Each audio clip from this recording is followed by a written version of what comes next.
2024 लोकसभा चुनाव के लिए सभी पार्टियां अपनी तैयारियों में लगी हुई हैं, लेकिन अब तक जो गौर करने वाली बात है वो ये है कि बीजेपी अब तक अपनी हर लोकसभा सीट पर प्रत्याशी घोषित नहीं कर सकी है, जबकि सत्ताधारी पार्टी है और 400 पार का ये नारा भी दे रही है।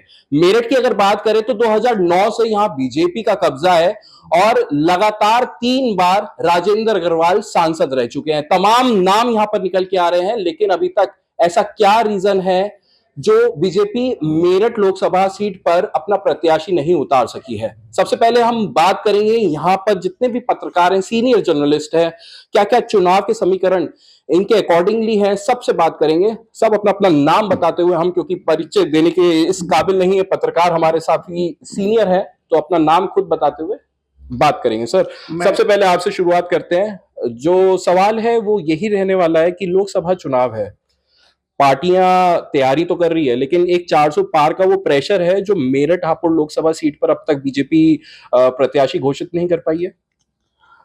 देखिए, बीजेपी एक तो 24 घंटे और 12 महीने इलेक्शन लड़ने वाली पार्टी है, तो मैसेज इसका ये निकालना मुझे लगता है उचित नहीं है कि बीजेपी कहीं परेशानी में है, मुश्किल में है।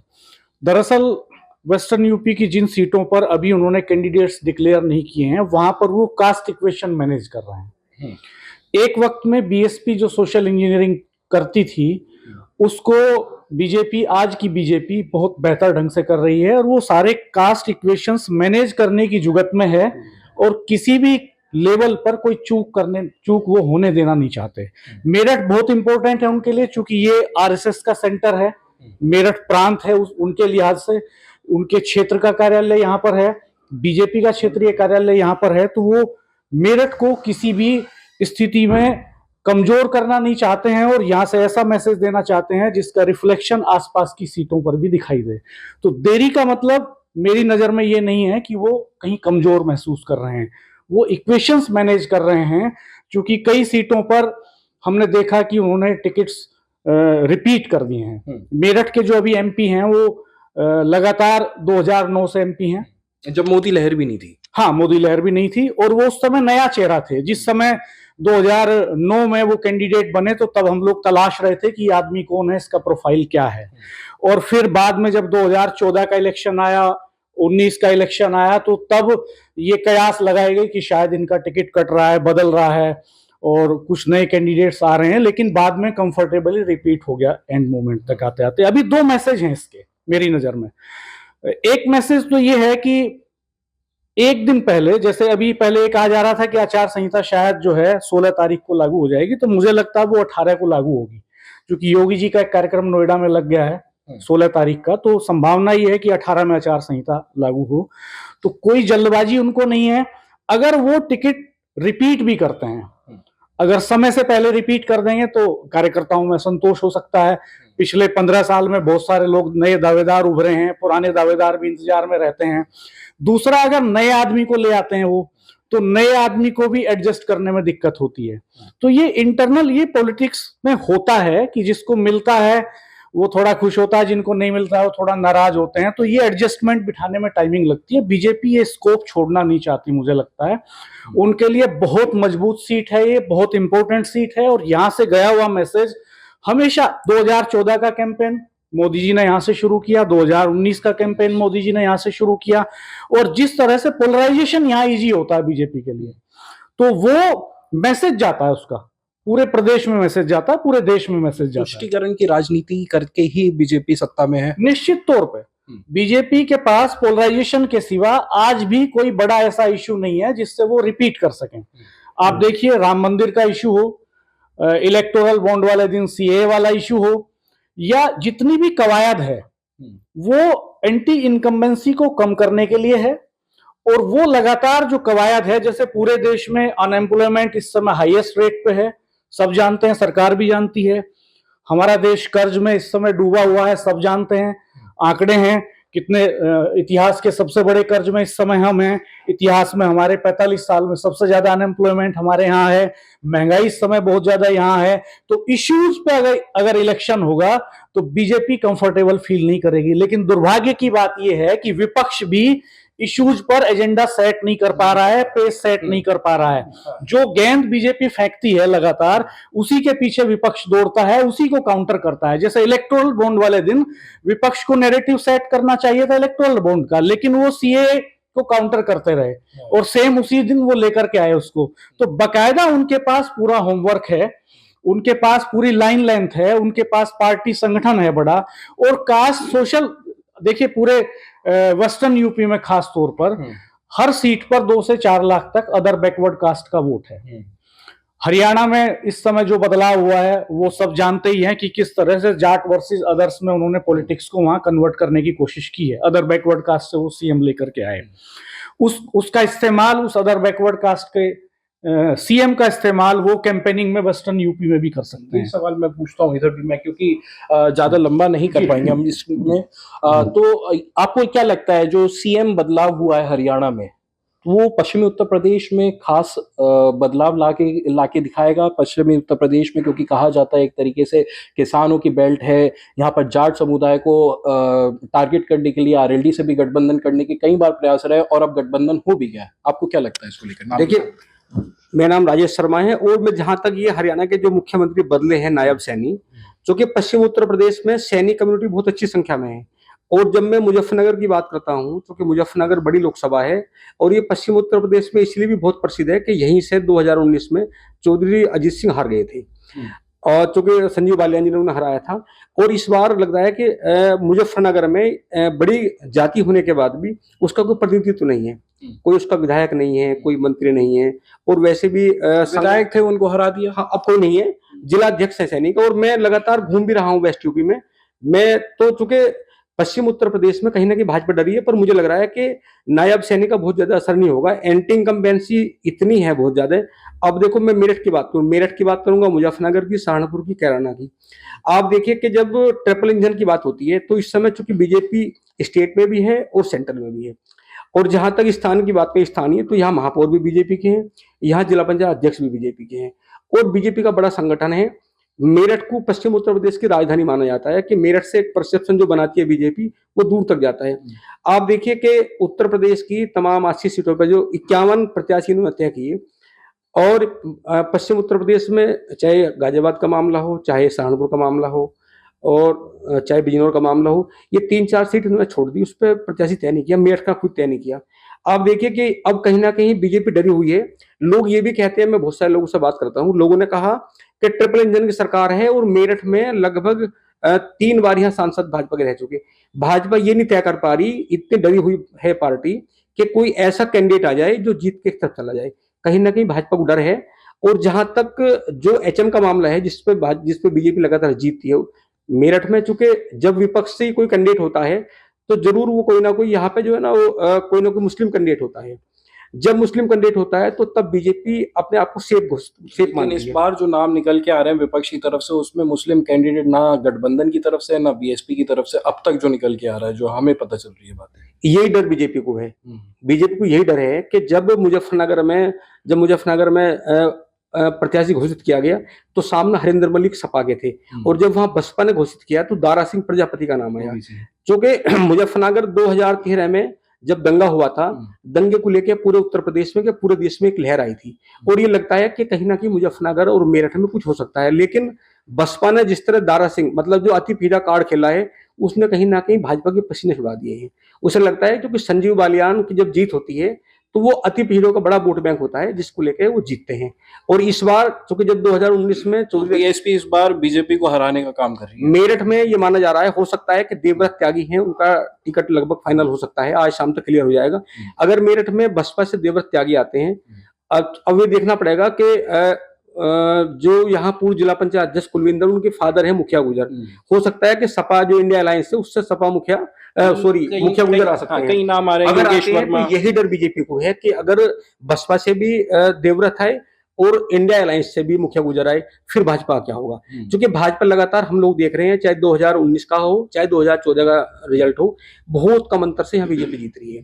बहुत कम अंतर से बीजेपी जीत रही है। आपको क्या लगता है किस तरीके से अब ये बीएसपी की राजनीति जो है वो क्या असर बीजेपी पे डालने वाली है? क्योंकि पिछली बार तो ये अफवाह फैल गई थी, लोग ये समझ रहे थे कि बीएसपी का जो वोटर है वो बीजेपी की तरफ ट्रांसफर है, लेकिन अब जो टिकटों की बात अभी यहाँ पे करी है, मुजफ्फरनगर का भी टिकट देखा जाए, बिजनौर का भी अगर टिकट देखा जाए, तो कहीं ना कहीं ऐसा लग रहा है कि बीजेपी के लिए ये राह कठिन होगी। नहीं, देखिए, बीएसपी बहुत अनप्रिडिक्टेबल पार्टी है, उतनी अनप्रिडिक्टेबल जितनी मायावती है।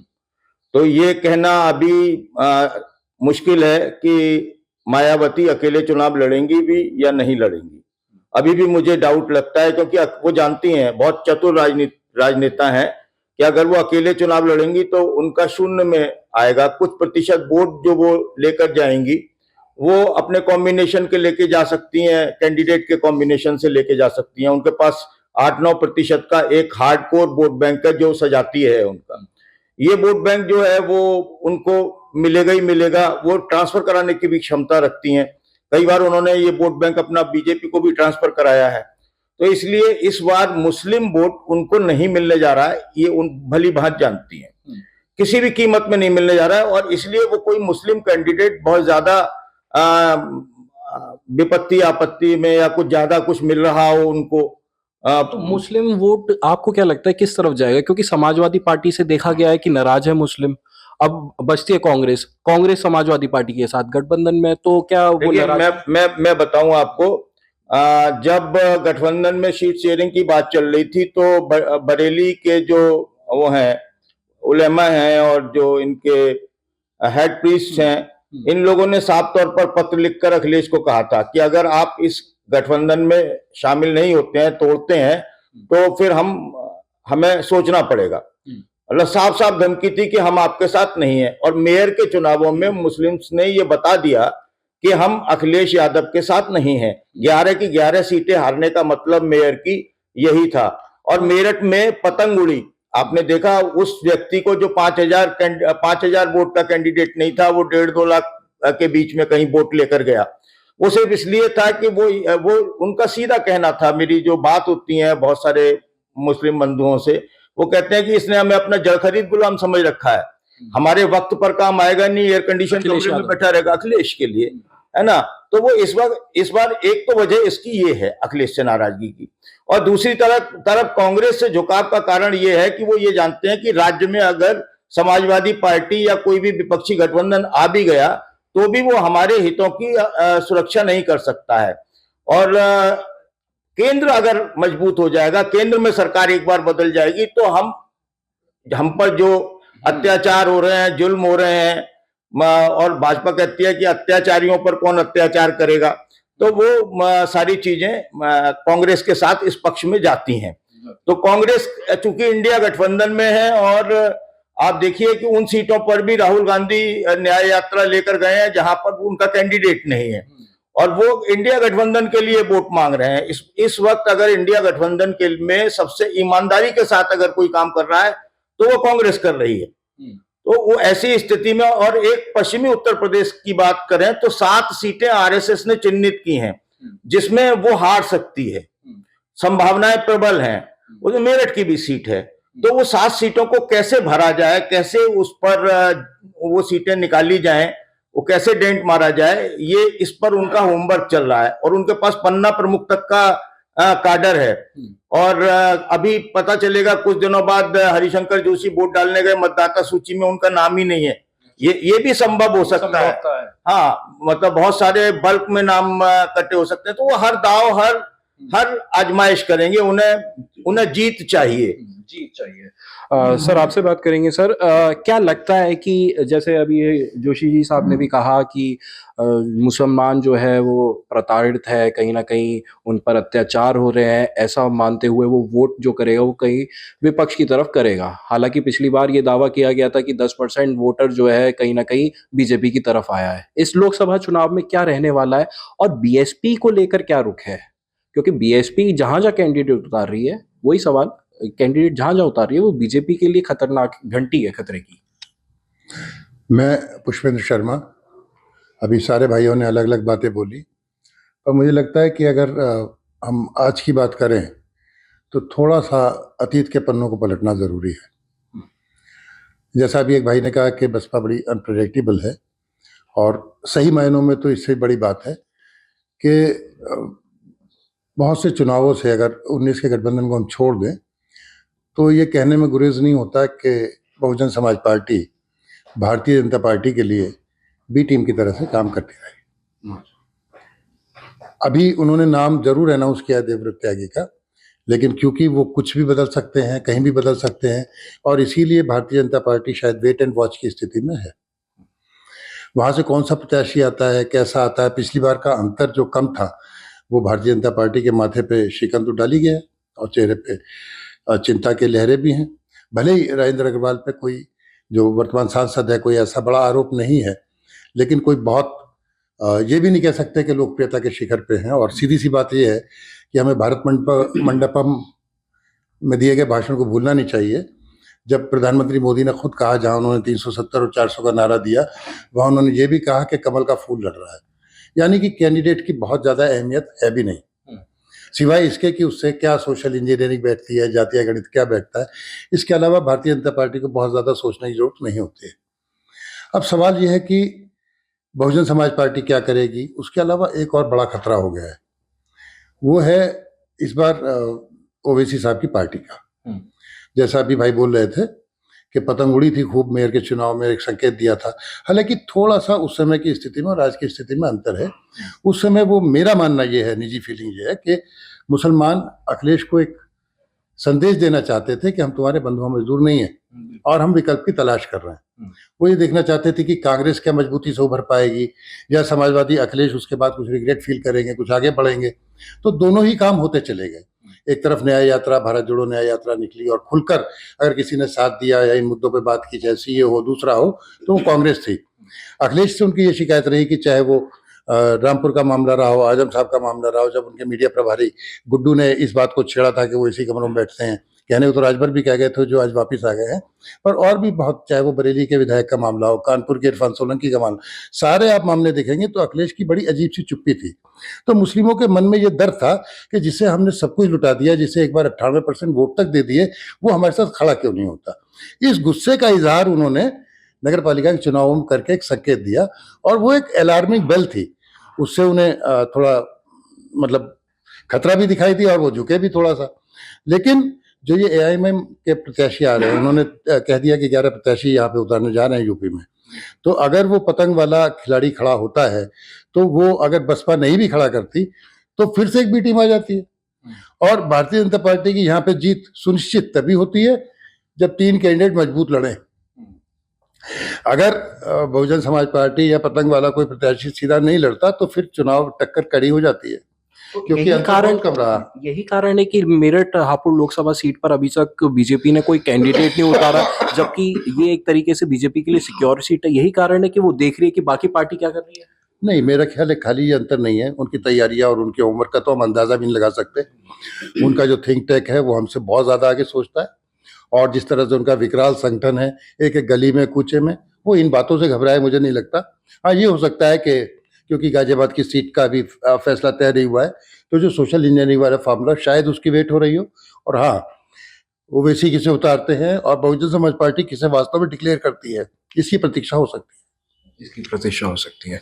आपसे बात करेंगे और ये जानकारी लेंगे कि 400 पार का क्या इतना बड़ा दबाव हो चुका है। नहीं आप बैठिए। क्या 400 पार का इतना बड़ा दबाव हो चुका है कि बीजेपी अब तक रणनीति जो बना रही है उसको शायद बदले जा रही है बार बार। कई नाम मेरठ से निकल के आ रहे हैं। पहले ये कहा गया कि अरुण गोविल जो रामायण में राम रहे, क्योंकि राम में पूरा देश हो रखा है, राम मंदिर लेके आए तो राम में पूरा देश हो रखा है, कह रहे हैं अरुण गोविल आ जाएंगे यहाँ कैंडिडेट। क्या इतना प्रेशर में है क्या अभी? मैं रवि शर्मा हूँ। भाजपा की राजनीति को समझने के लिए सबसे पहले हमें इस बात को ध्यान रखना पड़ेगा कि जितने भी राजनीतिक दल हैं, भाजपा उनसे अलग क्यों है। मेन कारण ये है कि जिस तरह से उसकी वर्किंग है भाजपा की, वो बिल्कुल कॉर्पोरेट लेवल पर पहुंच चुकी है। वो एक एक कदम को फूंक फूंक कर रखती है। जैसा अभी एक साथी ने भी कहा कि वो सिर्फ बॉलिंग करती है, बाकी लोग बैटिंग ही करते रहते हैं। यहाँ पर भी अगर हम मेरठ की बात करें या जहाँ कहीं भी बात कर रहे हैं, तो उसके पीछे कारण यही है कि वो केवल ये देखना चाहती है कि हम जीतें कैसे। जीतने का एक आधार वहाँ का समीकरण भी होगा कि उसमें दूसरे पार्टी प्रत्याशी कौन उतारते हैं। क्योंकि जो पश्चिम उत्तर प्रदेश की जो राजनीति है वो बहुत हद तक मुस्लिम और हिंदुओं के बल पर टिकी हुई है, और यही कारण है कि अभी बहुत सारी सीटों पर टिकट डिक्लेयर नहीं किए गए हैं। कारण बिल्कुल साफ है कि वो एक एक सीट के लिए, अब जो जैसा मोदी जी ने नारा दिया है कि 400 चाहिए, तो चाहिए मतलब चाहिए। अमित शाह ने भी इस बात के लिए कहा है कि वो उनको 400 सीटें चाहिए ही। अब वो उसके पीछे वो क्या मकसद है उनका, वो किस तरह से 400 सीट लेंगे, वो एक बहुत सोचनीय मुद्दा है। लेकिन ये भी हमें मानना पड़ेगा कि जिस तरह से कॉरपोरेट ऑफिस चलते हैं, भाजपा भी वैसे ही चल रही है, और इसीलिए एक एक कदम बहुत सोच समझ करके उठा रही है, और इसी कारण से जो प्रत्याशी घोषित नहीं हो पा रहे हैं कुछ सीटों पर। तो हमारे सीनियर जर्नलिस्ट भी है, जैसा आपने भी अभी बताया है कि हर ताकत वो आजमाएगी 400 पार के लिए, लेकिन बहुत से ऐसे मुद्दे हैं जो विपक्ष जो है वो भून नहीं पा रहा है कहीं ना कहीं, जैसे बेरोजगारी का है, सरकारी नौकरी का है, आपने कॉर्पोरेट की बात करी, कॉर्पोरेट पे ही कल्चर शिफ्ट होता जा रहा है, चाहे युवाओं की बात करें या अन्य चीज़ों की बात करें, कॉर्पोरेट पे ही कल्चर शिफ्ट होता जा रहा है। क्या ये मुद्दे जो हैं ये इस चुनाव में विपक्ष बुन पाएगा या नहीं? अभी तक जितने भी इलेक्शन हुए हैं अगर आप देखें तो इन मुद्दों पर कभी भी इलेक्शन नहीं हुए। हमेशा ये जो भी मुद्दे हैं, चाहे बेरोजगारी है, चाहे जितने जितने भी मुद्दे चल रहे हैं, उसमें कोई भी पॉलिटिकल पार्टी इन सब्जेक्ट्स को, इन समस्या को जिससे देश जूझ रहा है, उनको मुद्दा ही नहीं बना पाया। उसके पीछे भी बहुत सारे कारण हैं। तो जब वो मुद्दे ही नहीं बना पा रहे हैं, क्योंकि मुद्दा केवल वही है जो भाजपा तय कर रही है।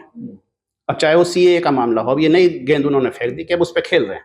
अब आज अरविंद केजरीवाल ने उसका विरोध किया कि जो बाकी लोग वहां से आएंगे, शरणार्थी बनकर आएंगे, तो उनको आप कहाँ बसाओगे।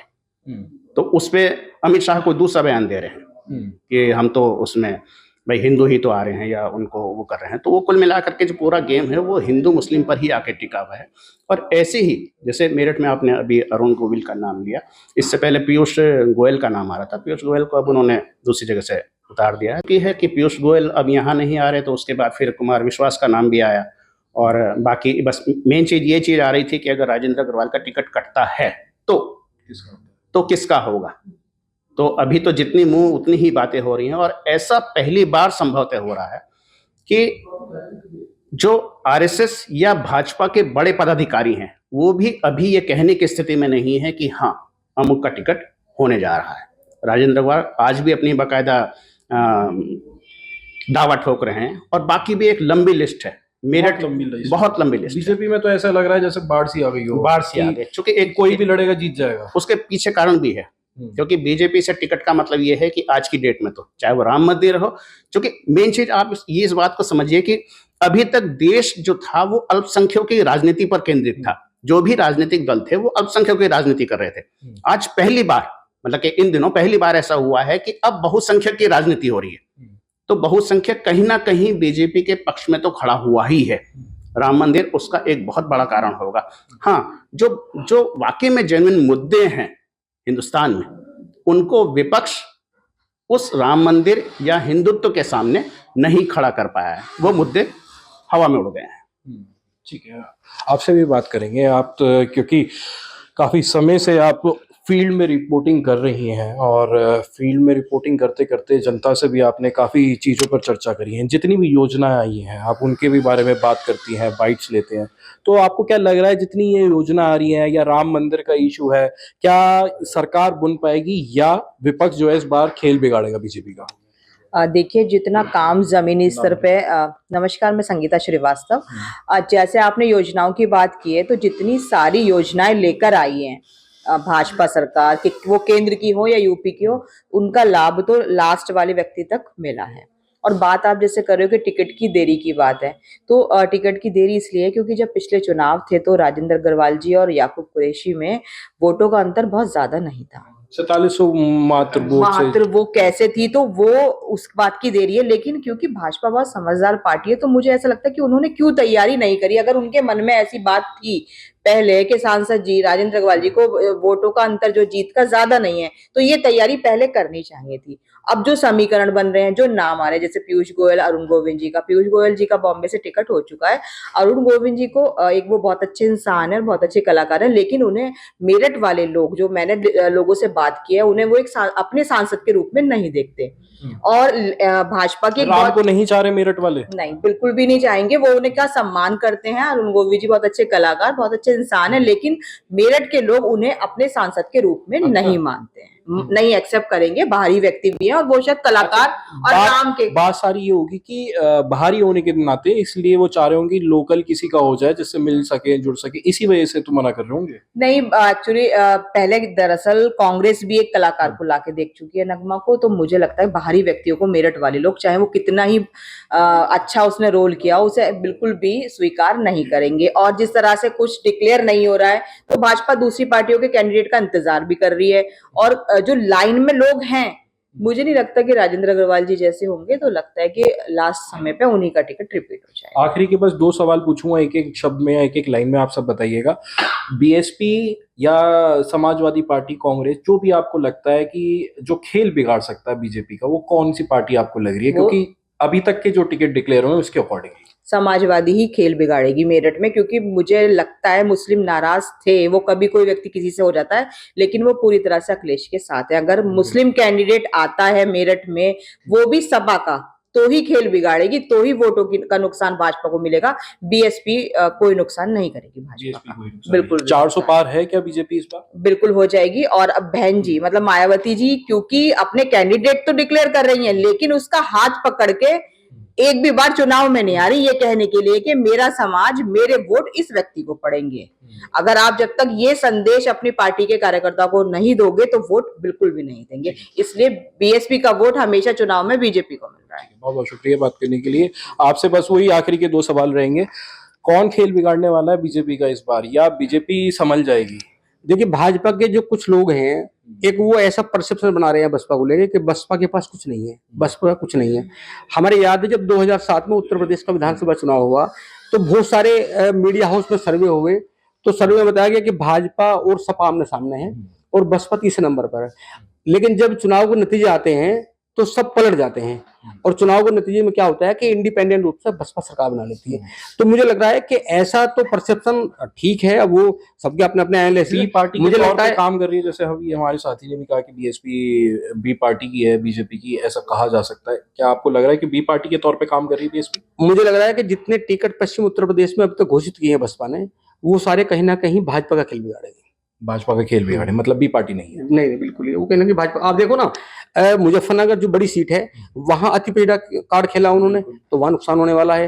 अगर अब बिजनौर की बात करें, तो बिजनौर में चूंकि विजेंद्र सिंह को आपको उतारा है, एक तरफ इंडिया अलायंस के वहां रालोद के वहां उम्मीदवार हैं, और इन्होंने चूंकि जाट प्रत्याशी में उतार के एक वो जो वोट है उसे डिवाइड करने का प्रयास किया है। वहाँ गठबंधन से, आरएलडी का गठबंधन है बीजेपी के साथ, तो वहां पर चंदन चौहान है जो वर्तमान में विधायक हैं, जो ठाकुर समाज, माफ कीजिएगा, गुर्जर समाज से आते हैं, उनके सामने जाट उतार दिया। तो आपको विजेंद्र सिंह अगर चुनाव लड़ेंगे तो वो बहुत प्रभाव डालेंगे और एक बड़ा वोट बैंक उन्हें मिलेगा। दूसरा, आप देखिए मेरठ में अगर हम देवव्रत त्यागी की बात कर लें, तो बीजेपी का जो वोट बैंक है ना, कैडर वोट है। जब बीजेपी को डर तब लगता है जब कैडर वोट सामने चुनाव लड़ता है। अगर त्यागी या ब्राह्मणिया को चुनाव लड़ेगा, आप देखिए लगभग 2.25 लाख है ब्राह्मणों की वोट, ब्राह्मण त्यागी की वोट। अगर ये कहीं ना कहीं सिरदर्दी है भाजपा के लिए, अगर कैडर वोट बसपा चुनाव लड़ेगा, तो आप लगभग 1 से 2.25 लाख वोट का नुकसान बीजेपी को अपने आप हो जाएगा। 400 पार अभी नहीं लगता 400 पार, ये तो सब कहना है, कर रहे हैं। अभी तो मुद्दे पे चुनाव नहीं हो रहा। आप देखो, जो अगर गांव में जाए, आज स्थिति ये है, मैं तो गांव जाता हूँ, लगातार लोगों से बात करता हूँ, जो भाजपा के दिग्गज विधायक सांसद हैं, वो लोगों से डरते हैं गांव में जाते हुए, क्योंकि जब लोग महंगाई की बात करते हैं, अब जब कोई ये कहता है कि सरकार ने, प्रधानमंत्री ने 6,000 रुपए दिए किसानों को, किसान कहते हैं कि 6,000 रुपए दे रहे हैं और 16,000 रुपए वसूल रहे हैं। आप बताइए, रासायनिक खाद हो, उन्नत बीजों, कोई सब्सिडी नहीं है, और जिस तरह किसान परेशान है, बीजेपी के नेता गांव में जाके अपने सवाल नहीं पूछ पा रहे वहां, क्योंकि वो डरते हैं। गांव में ऐसे 2-4 बैठने के ठिकाने हैं जहां वो लोग जाते हैं, क्योंकि उन्हें पता अगर जाएंगे तो फिर अच्छा, सवाल अपने पूछेंगे। इलाकों में ही जा रहे हैं बीजेपी वाले और कहीं नहीं जा रहे वे परिवार जहां वो अपने आप को सेफ मानते हैं। हैं। ऐसा नहीं है कि मीटिंग कर लें। अभी तक भाजपा चाहे बड़ी बात करे, चाहे 400 पार की बात करे, यूपी में चाहे 80 पार की बात करे, लेकिन बीजेपी के लोग इतने डरे हुए हैं, गांव में सभा करने की हिम्मत नहीं हो रही।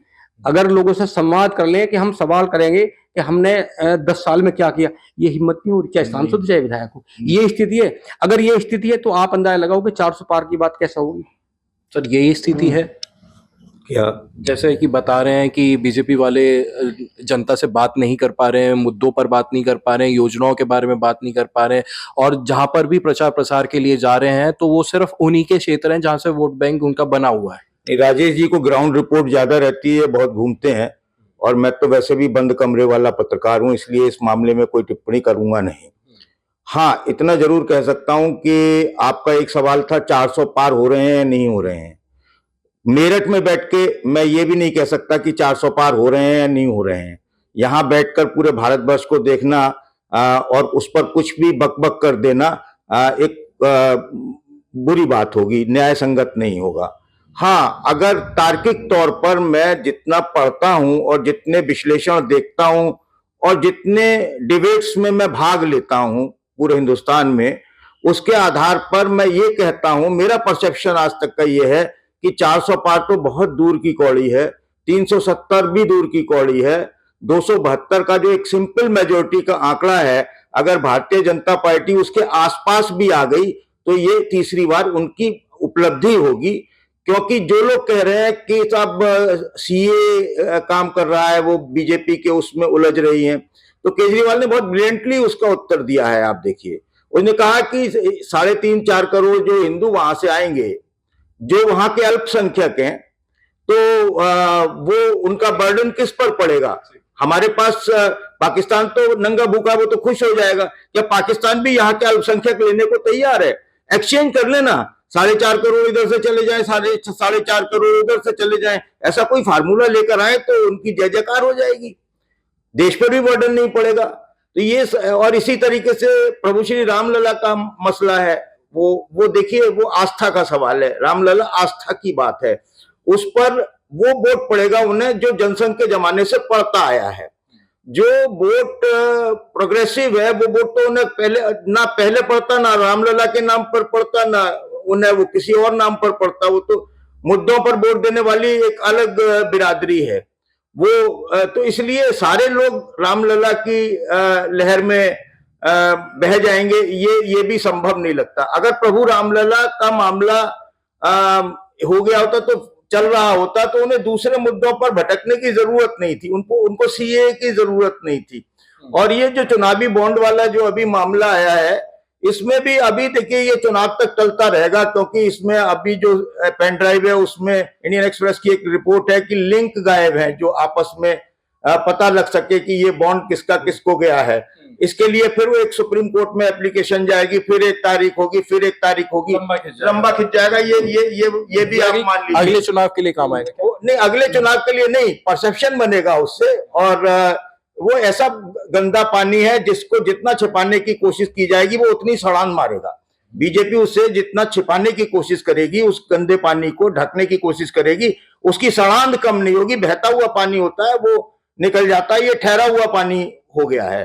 तो ये है। और पश्चिमी उत्तर प्रदेश की अगर आप बात कर रहे हैं, खासतौर से मेरठ की, तो मेरठ उलझी हुई सीट है और राजेंद्र अग्रवाल बहुत कॉन्फिडेंट है कि उन्हें टिकट मिल जाएगा, क्योंकि जब खुद वो उस मार्गदर्शक मंडल में जाने के लिए आए उस सीमा में, तो मोदी साहब के पैर कांपने लगे। उन्होंने वो नियम ही हटा दिया मार्गदर्शक मंडल का, वो तो आडवाणी जी के लिए बनाया था। तो अब राजेंद्र अग्रवाल के लिए भी वो नियम क्यों होगा? राजेंद्र अग्रवाल जानते हैं और उनकी भी आरएसएस में अच्छी पैठ है। मुझे लगता है कि जैसे गडकरी जी का आवाज आरएसएस का संगठन इतना मजबूत है कि जो पैरवी करते हैं वही टिकट होगा। देखिए, इसमें तो कोई शक ही नहीं है, इसमें कोई शक ही नहीं है। गडकरी का टिकट अब जाकर फाइनल हुआ है ना? और सब जानते हैं कि गडकरी किसके कैंडिडेट हैं, गडकरी क्या बोलते हैं। गडकरी का भी तो फाइनल करना पड़ा ना। और बिहार का आप देख लीजिए, अगर इतने मजबूत होते तो 16 सीट ये नीतीश कुमार को देते। 17 सीट इन्होंने अपने पास रखी हैं, 16 नीतीश को दी हैं और 5 चिराग पासवान को दी है वहां पर, और 2 सीट उन्होंने जीतन राम मांझी को दी है और 1 सीट कुशवाहा को दी है, और अभी एक और बचा हुआ है वहां पर जिसको देनी है मल्लाह है, जो शहरी क्या नाम है उसका, सहनी, हाँ वो भी खड़ा हुआ है, 8% वोट उसका भी है, तो 17 में से क्या उसको भी निकाल के देंगे। अगर इनकी स्थिति इतनी अच्छी होती तो फिर ये अधिकांश सीटों पर चुनाव लड़ते। आपसे ये सवाल करेंगे क्योंकि आपने बात करी थी जातियों के समीकरण की, तो अभी हमने ये भी सुना कि गाजियाबाद में ब्राह्मण सीट पर ये हो सकता है, ब्राह्मणों का क्योंकि तादाद ज़्यादा है तो ब्राह्मणों को वहाँ पर खुश करने के लिए कुमार विश्वास को उतार सकते हैं। फिर ये हुआ कि कैबिनेट में सुनील शर्मा को भेज दिया, मंत्रिमंडल विस्तार जब हुआ तो सुनील शर्मा के अलावा तो वहाँ पे ब्राह्मण नहीं आ सकता, अब ये कहा जा रहा है। फिर वहां पे ये हुआ कि वैश्य समाज से हो सकता है, ठाकुर समाज से हो सकता है, कई तरीके के समीकरण बिठाने की कोशिश की जा रही है। ऐसे यहाँ पर मेरठ में भी यही चल रहा है कि वैश्य समाज से चल रहा है तो वैश्य समाज ठीक है, अरुण गोविल जी हो गए, पीयूष गोयल जी हो गए जिनका हो चुका वहां से टिकट, राजेंद्र अग्रवाल का रिपीट कर देंगे, सुधीर अग्रवाल, विनीत शारदा, पता नहीं कितने नाम है। तो आपको क्या लग रहा है कि ये जातियों का समीकरण इतना कठिन बैठ गया है बीजेपी के लिए कि वो टिकट ही नहीं घोषित करवा रहे? देखिए, मुझे लगता है इस देरी का मतलब ये है कि टिकट्स रिपीट हो रहे हैं 2019 की तरह ही। मुझे लगता है जनरल वीके सिंह का टिकट भी अब नहीं कटने वाला, वो रिपीट होंगे। और गाजियाबाद में ठाकुरों की संख्या ज़्यादा है, ठाकुर मतदाताओं की, तो क्लेम वहाँ ठाकुर मतदाताओं का ही ज़्यादा बनता है। और वहाँ ठाकुर का होता है तो फिर सहारनपुर में ठाकुर कैंडिडेट नहीं होगा। फिर मुझे लगता है राघव लखनपाल जो है वो फ्रंट फुट पे हैं और उन्हीं का रिपीट हो जाएगा वहाँ, हालांकि वो पिछली बार लूज कर गए थे। और मेरठ में भी मुझे लगता है कि मोस्ट प्रोबेबली लास्ट तक आते आते राजेंद्र अग्रवाल रिपीट कर जाएंगे। इस देरी का मतलब यही है। लेकिन वो 4700 वोट जो है वो कहीं ना बैक ऑफ द माइंड है कि 4700 वोट बहुत कम मार्जिन होता है। मैं पुष्पेंद्र शर्मा जी से एग्री करता हूँ, उन्होंने जो बात कही वो एकदम ठीक है कि बीजेपी में कैंडिडेट इंपॉर्टेंट नहीं है बहुत। कैंडिडेट सिर्फ इसलिए इंपॉर्टेंट है कि कास्ट इक्वेशन क्या बिठाना है और कार्यकर्ताओं को कैसे एडजस्ट करना है, सिर्फ इतना रोल है। वहां चुनाव इमेज मोदी पे होता है, वहां चुनाव पार्टी संगठन पे होता है, आरएसएस का कैडर चुनाव लड़ाता है। आप देखिए बीजेपी के पार्टी कार्यालय सारी लोकसभा सीटों पर बन चुके हैं 1 महीने पहले, वो फंक्शन कर रहे हैं, संयोजक बन चुके हैं। विपक्ष का कोई पार्टी कार्यालय अभी तक नहीं है क्योंकि उनका कोई कैंडिडेट ही क्लियर नहीं है इधर। तो अब जो आ भी रहे हैं, जैसे बीएसपी का कैंडिडेट आ गया तो कहाँ वो चुनाव कार्यालय बनाएंगे, कौन कन्वीनर होगा, क्या करेंगे, सब अभी हवा में है, अभी दिख नहीं रहा है। वो ये सारी तैयारी पूरी कर चुके हैं। उनका आरएसएस का कैडर, उनका पार्टी का संगठन, जो कैंडिडेट उस समय डिक्लेयर हो जाएगा वो उसको लड़ाने के लिए दिन रात लग जाएगा।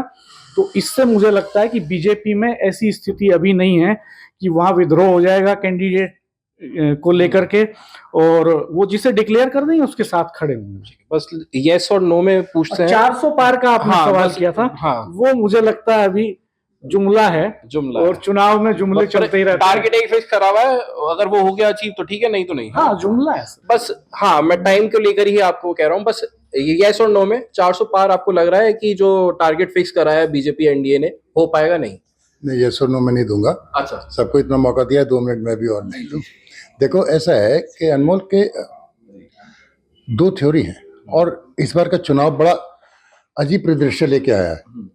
पहले जब चुनाव होता था तो ये बात होती है यार भाजपा जीत जाएगी, ये फलाना जीत जाएगा, और इस बार उन्होंने इतना तगड़ा परसेप्शन कर दिया कि आप भी हमसे सवाल 400 पार का पूछ रहे हो, ये नहीं पूछ रहे कि बहुमत मिलेगा नहीं मिलेगा।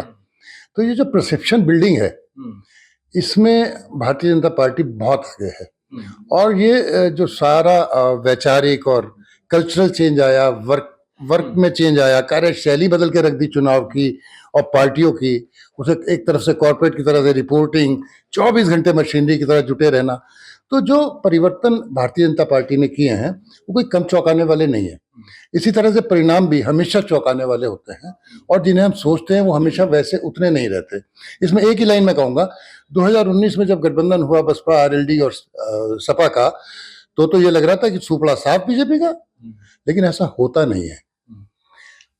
असल में अर्थमेटिक के साथ केमिस्ट्री भी जरूरी होती है। तो जो ये इंडिया गठबंधन कर रहा है, जैसा अभी बोले रविंद्र भी बोले, धरती पर दिखाई कौन दे रहा है? वो न्याय यात्रा कर रहे हैं, ठीक है, बहुत अच्छे मुद्दे उठाए हैं। 2019 से पहले भी उन्होंने न्याय नाम की योजना दी थी और वो योजना बहुत अच्छी थी, लेकिन उसे चुरा लिया गया, उसे लागू किया गया अलग अलग तरीके से। अब उन्होंने महिलाओं को 1 लाख रुपए साल की और दूसरी बातें की हैं, पर सवाल ये है कि क्या उनका कम्युनिकेशन उस एंड तक जा रहा है? नहीं जा रहा। भारतीय जनता पार्टी में जो बात प्रधानमंत्री मोदी बोलेंगे, जेपी नड्डा बोलेंगे, अमित शाह बोलेंगे, वो एक उनका गली का कार्यकर्ता भी बोलेगा। और कांग्रेस में ये कम्युनिकेशन उनका अपना ही ठीक नहीं है। इसी तरह से विपक्ष का सहारा है, चाहे वो अखिलेश भी हो। क्या कर लिया अखिलेश ने? जब 2012 में बहुमत हासिल किया था तो उससे पहले यात्रा निकाली थी पूरे प्रदेश में, उसका लाभ मिला था। अब कितना निकले हैं वो? तब से तो राजा बनकर बैठ गए। तो यहाँ पर राजा कोई नहीं है, तो एक चुनाव जीतते हैं और अगले चुनाव की तैयारी में लग जाते हैं। तो इनसे लड़ाई आसान नहीं है। आंकड़ा कोई भी हो, मैं ये नहीं कहता 300 पार 400 पार, ना वो नामुमकिन है और असंभव भी नहीं है। मैं ये नहीं कहता कि आसान है, लेकिन जिस तरह से वो काम कर रहे हैं, अब अगर यूपी के ताजा ओपिनियन पोस्ट देख लें हम अलग अलग, कोई 76 कोई 78 तक जा पहुंचा। और अगर जिस तरह से मैनपुरी हुआ, फिरोजाबाद में पहले शिवपाल जब अलग हुए तो हार गए, तो देखिए मैं ताज्जुब किस बात पे करूं, किस बात को मना कर दूं? पिछली बार कैसे कोई मान लेता कि अजीत सिंह हार जाएंगे मुजफ्फरनगर से और जयंत यहाँ से हार जाएंगे। हम तो फील्ड में भी गए थे और लगता था नेक टू नेक होगा, पर ये भी लगता था कि कहीं ना निकल जाएंगे। तो इसलिए भविष्यवाणी में नहीं करूंगा। स्थिति बड़ी रोचक होगी, बहुत हैरान कर देने वाले होंगे आंकड़े। बहुत ज्यादा हैरान करने वाले नहीं होंगे। बस देखना ये है कि भारतीय जनता पार्टी कहाँ से आपको चौंकाती है। कहीं कोई नया नाम लेके तो नहीं आ रही मेरठ में। ठीक है, आपने इशारा कर दिया, कहीं ना कहीं आपके सूत्र बड़े मजबूत हैं जिस कॉन्फिडेंस के आपने कहा। बस लास्ट में एक शब्द में 400 पार जो टारगेट है या नहीं? मैं फिर दोबारा से दोहराना चाहूंगा कि भाजपा एक कॉरपोरेट पार्टी है, वो हर कदम बहुत सोच समझ के करती है। दूसरा, एक बहुत पुरानी कहावत है, साम दाम दंड भेद।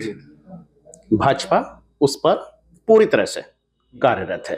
वो चाहे किसी भी एजेंसी का इस्तेमाल करे, कुछ भी करे, वो उसको पार करने की कोशिश कंटिन्यूसली करेगी। रही बात इसका समीकरण बिगाड़ने वाली, पश्चिमी प्रदेश उत्तर प्रदेश में अगर आप पिछले 5 सालों को देखो, पूरे यूपी को ही देखो, तो मायावती की आहट भी नहीं सुनाई थी। वो अगर रही तो केवल ट्वीट पे रही, ट्विटर वो ट्वीट अपना दबाती रही, उस पर उन्होंने निंदा करती रही। इससे ज्यादा ये लगा कि भाई वो बसपा जो है, उसके पीछे भी कारण है कि इतनी मुखर, इतनी एडमिनिस्ट्रेटिव होने के बावजूद वो क्यों शांत हो गई। वो फिर किसी और डिबेट में बात हो जाएगी, लेकिन उनको पूरी तरह से वो शांत रही, कर दी गई या शांत हो गई। अब यही कारण रहा कि उनको हमेशा ये कहा जाता रहा है कि भाजपा की बी पार्टी है। एक बिल्कुल परसेप्शन ये बन गया कि भाई ये तो बीजेपी की पार्टी है। लेकिन हाल फिलहाल में जितने भी उन्होंने टिकट डिक्लेयर किए हैं, वो जीतें या ना जीतें, लेकिन भाजपा को हराने का काम वो 100% कर देंगे। बहुत बहुत शुक्रिया। दूसरा, जो ओवैसी की पार्टी है, वो भी बहुत तेजी से, वो भी बी पार्टी ही कही जाती है, लेकिन वो भी बहुत तेजी से उभर रही है। और मुस्लिमों के सामने केवल 2 ही सवाल होंगे कि वो अखिलेश को चुने या ओवैसी को चुने। बहुत बहुत शुक्रिया बात करने के लिए। ये थे हमारे साथ सारे सीनियर जर्नलिस्ट जिनका ये कहना है कि आने वाले चुनाव के लिए जो मैथमेटिक्स है वो कहीं ना कहीं भाजपा, एनडीए और तमाम विपक्ष की पार्टी लगाने में लगी हुई है। और जो मेरठ या पश्चिमी उत्तर प्रदेश में सीट के प्रत्याशी घोषित करने की बात है, उसमें कहीं इसलिए देरी भी हो रही है इनके अकॉर्डिंगली, क्योंकि कहीं ना कहीं वो टिकट है वो रिपीट हो सकते हैं। ऐसा देखने के लिए कहा जा सकता है, क्योंकि ये वक्त बताएगा कि क्या होने वाला है आने वाले समय में, किसकी तरफ रुख जनता का रहने वाला है। राम मंदिर मुद्दा रहने वाला है या विपक्ष का बेरोजगारी, महंगाई, ये तमाम मुद्दे रहने वाले या नहीं रहने वाले, ये सब समय पर डिपेंड करता है। अनमोल शर्मा, टीवी 9 उत्तर प्रदेश, मेरठ।